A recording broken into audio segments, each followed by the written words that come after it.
Okay, this is my review on the season 1 of all 7 episodes, but the show calls them chapters, the episodes. And season 1 of Star Wars, the Book of Boba Fett. We're reviewing the entire season in this one video. Hopefully this turns out the best. So for me, I don't know what to start with the show. Okay, what choice? What?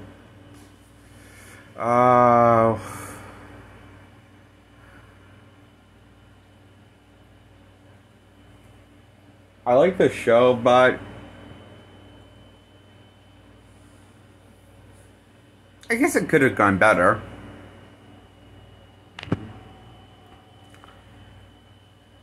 I mean, I give season 1 and each episode a 10 out of 10 as their own standalone thing, but as something that's more connected to the Star Wars, something that's connected to the Star Wars universe, I don't know, I guess I was kind of hoping for more,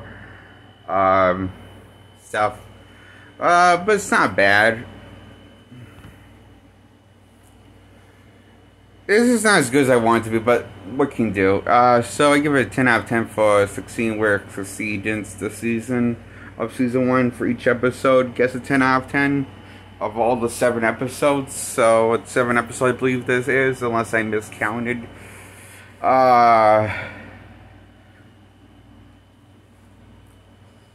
So the first few episodes, well, there's both a bad and good into this, what the storytelling that it does. Like, you know, switch the point of view from Boba Fett to the Mandalorian in order to bring in more views because they don't feel like the show's going to be successful without success without the Mandalorian.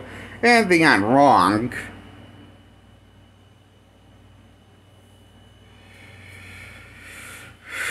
Entirely, maybe, but I only say that based off what they have shown in for the final project. So yeah, I think, I understand why they went down this road with Boba. They went with instead of giving the more traditional Boba Fett that we wanted to see, the one that's a bounty hunter, cold-blooded killer that doesn't give a fuck. However, there's a downside for that if they did go that route. There would be no difference between him and Mando if they did give the audience what they wanted for Boba Fett for a show. It would just be the Mandalorian show with a different paint job. Most likely, based off what I see in season 1 of The Mandalorian. I've always seen season 1 so far. I haven't gone through for it yet, but I'm going to. So yeah, I noticed that the Mandalorian has striking resemblance to a live action Boba Fett that people really want to see for years and still do. Before and after the show came out, when people talk about Boba Fett, they talk about this badass and stuff, and the only reason why I think Mando was created, because, to be honest with you, is because they couldn't use the license to Boba Fett for the Mandalorian show. So they gave it a different title and a different character. And then once they have the rights to use that character, Boba Fett, they probably just, you know, said to themselves, they made a huge mistake. What's the Mandalorian making him into Boba Fett? And making Boba Fett into less of a Boba Fett than what he could have played by a really talented actor who has played Jango Fett in Star Wars 2.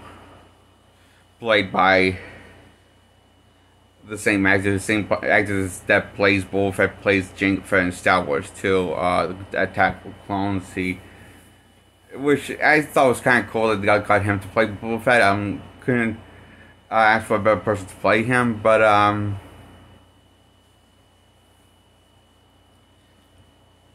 you know, as much as it feels cool seeing Boba Fett on screen in action, doing stuff, and, you know, taking control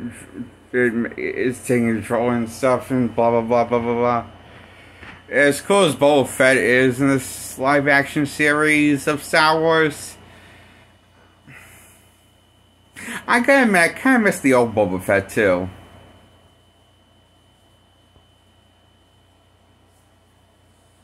And I think the reason why people wanted to see a Boba Fett, I think the reason why, my guess is people wanted to see the Boba Fett show they wanted to see because, well, when you think about it, I guess we never had a show or a movie in Star Wars history where the main premise of the main focus is the villain. So, if, you know, Boba Fett did that, you know, if he was the villain, the bad guy, you know, I just think it'd be could have gotten more attention, so, but you never know,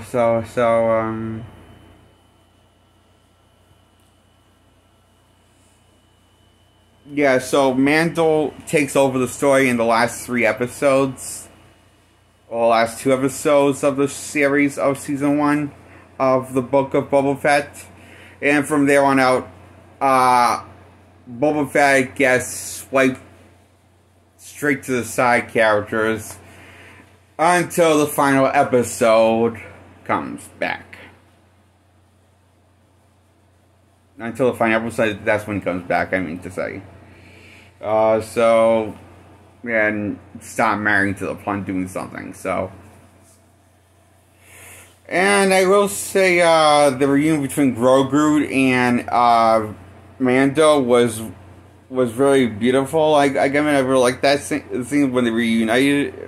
I really teared up in that scene, so wasn't expecting because I didn't saw the Mando one before this, so.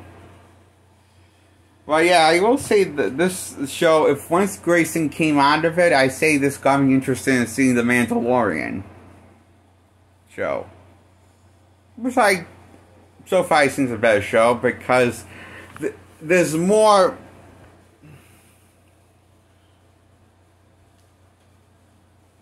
There's more of the,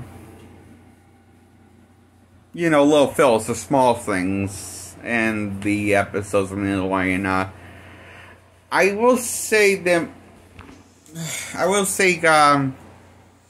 Season 1 of Boba Fett is pretty straightforward, you know, with the narrative, and I admit, I also found the fight between Cat Bane and Boba was a little anticlimactic and unimaginative, and could have gone longer and maybe more brutal, but fuck it, why not? That's not what we got.